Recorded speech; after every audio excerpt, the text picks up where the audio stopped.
नवी मुंबई महानगरपालिकेच्या कारभारावर पुन्हा एकदा प्रश्नचिन्ह उपस्थित झाले आहे। परिवहन समिती स्थापन होऊनही सभापती आणि सदस्यांसाठी स्वतंत्र कार्यालयाची व्यवस्था नसल्याचा अजब प्रकार समोर आलाय। नवी मुंबई महापालिकेत परिवहन सभापतींसाठी स्वतंत्र कॅबिन उपलब्ध नसल्याने नवा वाद निर्माण झालाय।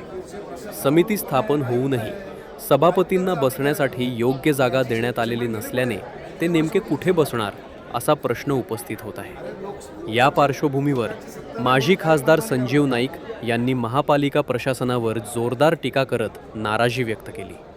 परिवहन सभापतींसाठी तातडीने कॅबिनची व्यवस्था केली नाही तर त्यांना थेट आयुक्तांच्या खुर्चीवर बसू असा इशाराही त्यांनी दिला। या इशाऱ्यानंतर आणि झालेल्या गोंधळानंतर अखेर पालिकेच्या सचिवांकडून परिवहन सभापतींसाठी तात्पुरती कॅबिन उपलब्ध करून देण्यात आली।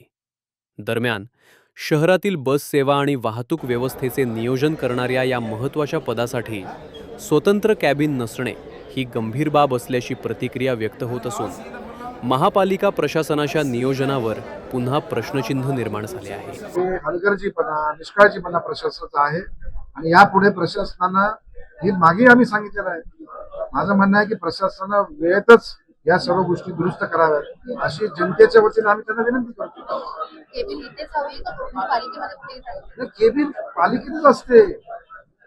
आतापर्यंत जर तुम्ही बघितलं की त्यांचा अधिकार आहे ना, परिवहन समितीचा अधिकार आहे। त्यांना काम करताना जर एखादा काय पटकन निर्णय घ्यायचा असेल तर आयुक्तांना भेटणं, जनरल मॅनेजरना भेटणं किंवा जनरल मॅनेजर पण इथे आलं तर त्यांना बसतात इथे।